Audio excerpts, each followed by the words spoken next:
Sir, you already mentioned that you don't do things for optics.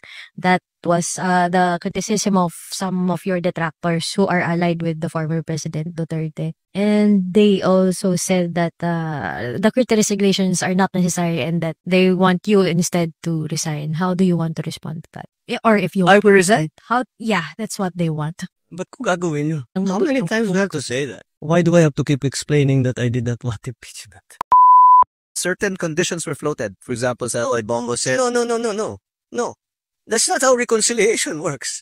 You don't put conditions to reconcile. Your trust rating is significantly lower than that of Vice President Sara Duterte and former President Duterte. And the previous surveys also showed a pattern of decline in your ratings. Can we get a Wait, what survey? Pulse Asia, sir. Pulse? Yes. Uh, Can we get your comment on that? Madami pang survey. Just don't base it on one. Sir, follow-up lang. How do you plan to arrest yung decline in your surveys? Hi sir, good evening. Sir, kanina nabanggit po ni Minda Secretary Tereso yung about po sa 300 million from the ADB. 400 million, sorry. Sir, gaano kalaking bagay po ito sa development po ng Mindanao? Oh, malaki. Malaki. At ang ADB, this was part of the BIMP-YAGA discussion. At the ADB made commitments as it has always done because ADB is really our counselor when it comes to the BIMP-YAGA projects. $400 million as if you put together with the downstream effects of that. And the reason that the ADB, because we can see that there will be very advantageous downstream effects to that, is a big deal. Especially Mindanao actually is I think if we are going to shepherd it and to help it be as successful and do everything we can to make BARM successful. We always talk about land of promise that we never were able to see the promise of. I think there's a chance now that we will, because there's no more fighting. Well, there's some criminality, but it's not the large scale fighting like we had during the secessionist war. So, malaki ang ano ko sa malaki ang kumpiyansa ko sa pagbulusok ng Mindanao. And ADB has always been there. But also, OIC, the Organization of Islamic Countries, Malaysia has always been very Japan has always been very present. ADB has always been very present. So, even the EU has been has always been part of the peace process. And now the investment into BARM. So I hold great hope for the future of BARM, for the future of Mindanao.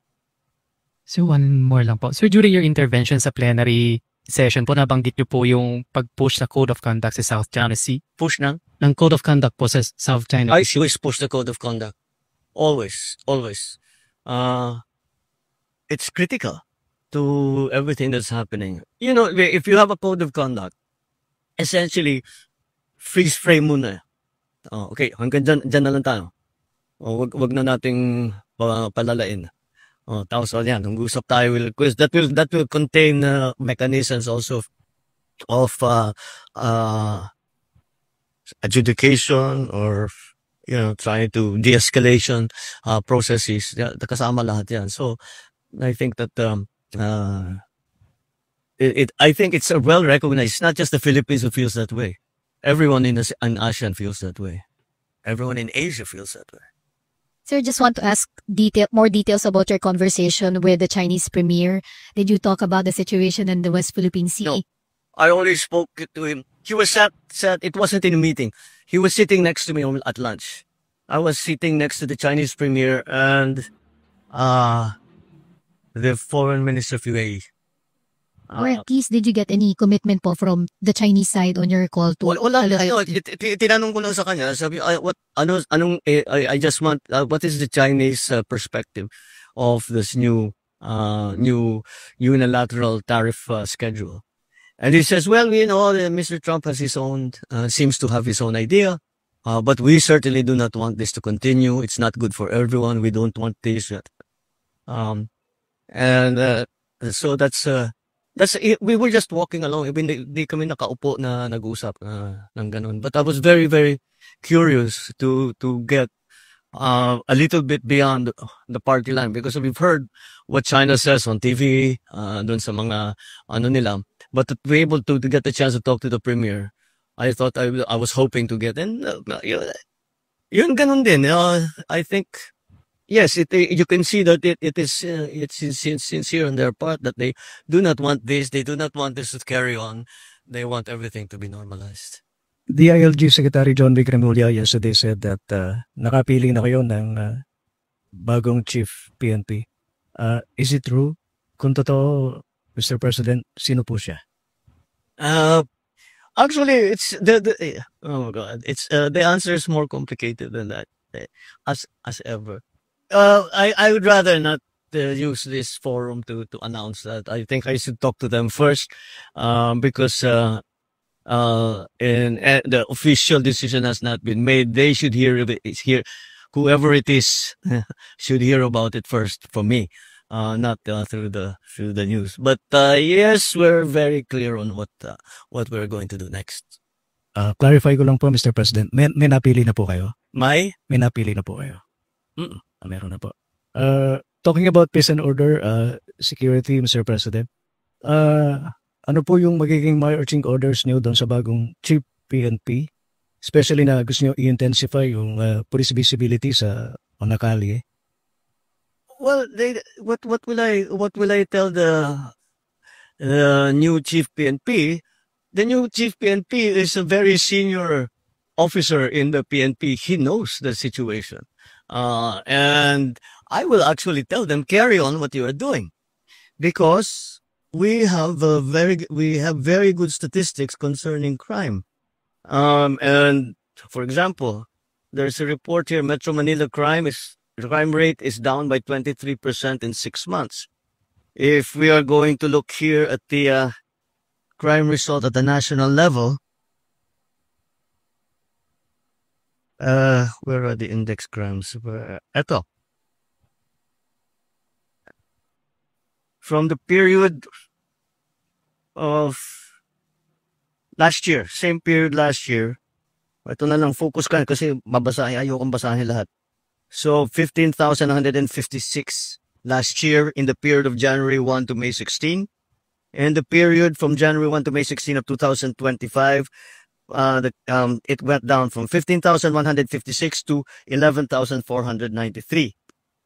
That minus lahat. When you make that comparison of January 1st to May 16 of last year to this year, everything, murder, homicide, physical injury, robbery, theft, rape, carnapping, all went down. So they must be doing something right. Now, what we have been talking about is making policemen more visible. This is to make people feel safer. I perfectly understand that. That basta, kahit papano, may police dyan. May umiikot dito na police. Konting sigaw lang, tatakbo na yan. That's important. It's important to people.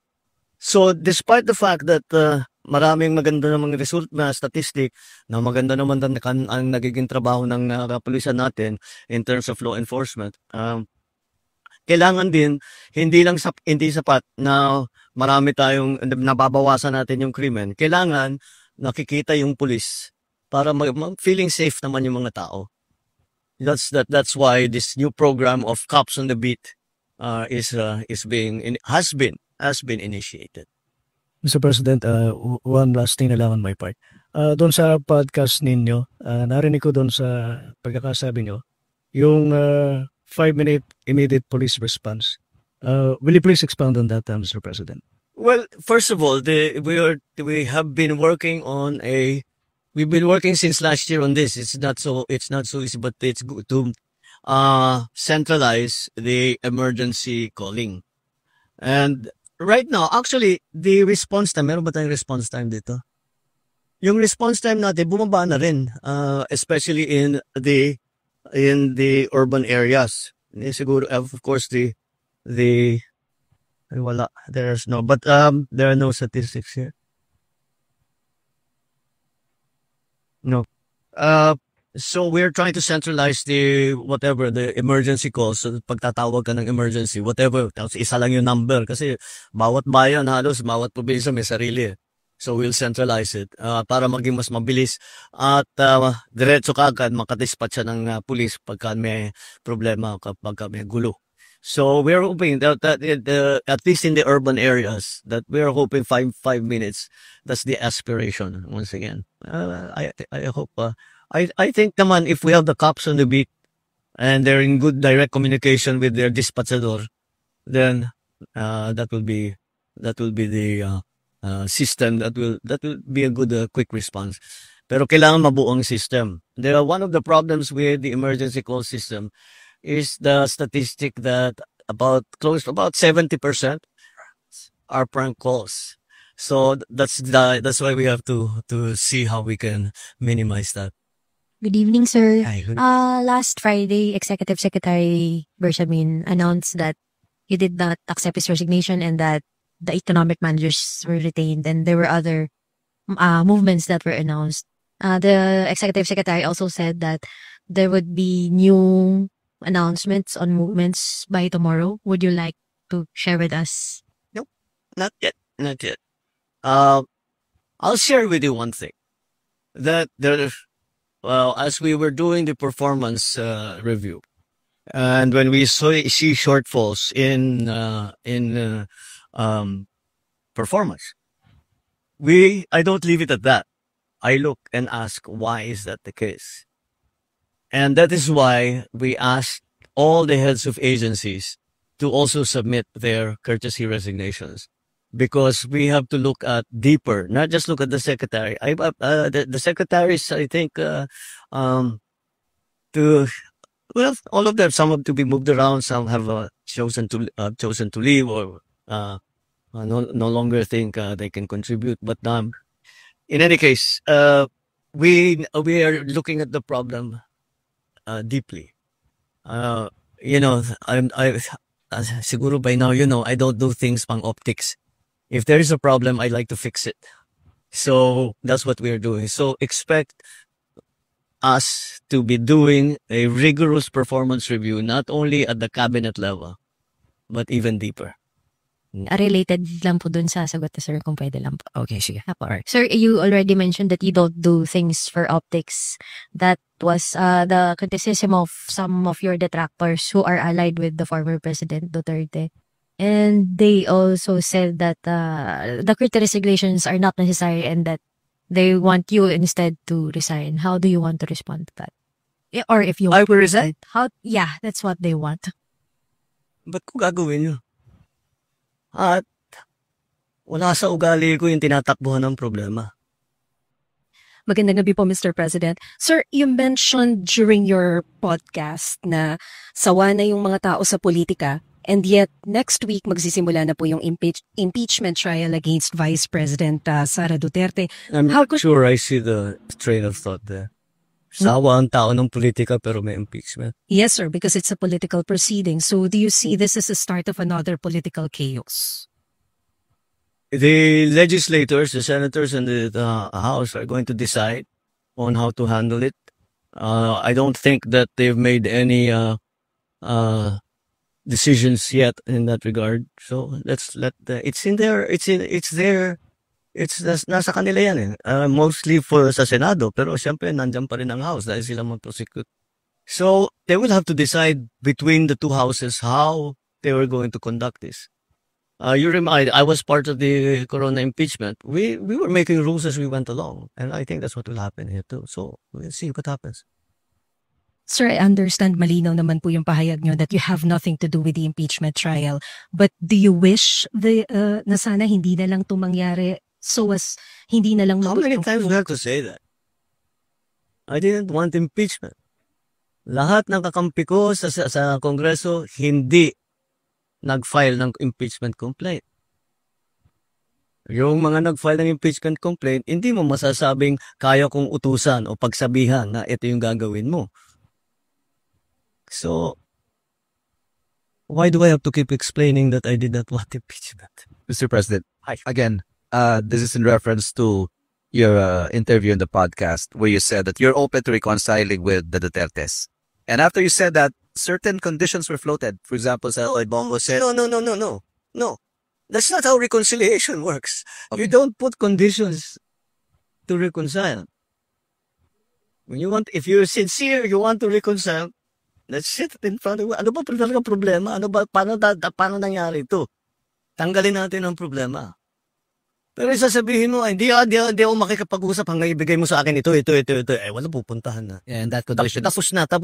That's not reconciliation. That's not even a negotiation. That's demanding. Those are setting conditions. That, So, ano sasagutin ng kabila? Etong gagawin mo. Sasagutin mo, hindi. Gagawin ko yan kung gawin mo naman ito. Wala nang pupuntahan yan. Tapos na ang usapan. So, how far are you willing to go, Mr. President, to pursue this reconciliation? Put it this way. I don't know what will come up. What's needed? Kaya ko bang gawin? Hindi ko kayang gawin. Hindi naman ganun. You cannot prejudge at I'm going to talk to them only this much. Hindi. Kailangan sinasabi ko nga bukas ka eh. Kahit anong sabihin mo, pakikinggan ko. Kung talagang tapat ako na nais ko mag-reconcile, edi isipin ko lang, lahat ng hiningi mo, lahat ng hinanakit mo, kung kaya ko ayusin, di ayusin ko para tapos na to. Ayoko nga ng kaaway. Good evening po, Mr. President. Any update po doon sa effort ho ng pamahalaan na may abot ho sa lahat ng mga Pilipino yung 20 pesos kada kilong bigas at kamusta ho yung pagtanggap dito ng mga Pilipino, ng mga mamamayan po? Well, so, hindi naman nakakagulat na siyempre, tuwan-tuwa yung mga qualified na tumanggap. Kaya tinutuloy natin yan. Yung mga nagsasabi, hindi, ano lang yan. Medyo, pampapogi lang yan. Pang cosmetic lang yan. Well, they're fair to have that opinion. But kung it's unsustainable. It's really the what people are saying. Watch me sustain it. And then we'll talk in May of 2028. Natuloy ba o hindi? We found a way to do it. We could not do it before. Hindi kaya kasi hindi pa kaya ng sistema. Iba pa yung presyo ng bigas noon. Hindi pa tayo kaya yung mga bilateral na ginagawa namin, we're making deals with different countries para yung presyo mapako na hindi pa bago-bago. Kahit anong mangyari down the road, nagawa na ngayon natin. Wala tayong ganun noon eh. Ngayon meron na. Kaya na natin gawin yung 20 pesos. And other things that DA is able to sell rice, the prices come down. But at the same time, on the other side, tinitiyak natin na ang pagbili, ang presyo na pagbili sa farmers, magandang presyo naman. Para naman yung farmers natin, magandang kanilang hanap buhay. And the difference there, that's what the government is paying for. Sir, according to the latest Pulse Asia survey, your trust rating is significantly lower than that of Vice President Sara Duterte and former President Duterte. And the previous surveys also showed a pattern of decline in your ratings. Can we get a Wait, what survey? Pulse Asia, sir. Pulse? Yes. Can we get your comment on that? Madaming pang survey, just not base it on one. Sir, follow-up lot. How do you plan to arrest yung decline in your surveys? Well, again, let's look at other surveys before we act. Know your source. That's always a imperfect information makes you make imperfect decisions. The more perfect your information, the more perfect your decision will be. That is one source of information, and you have to understand where it's actually coming from.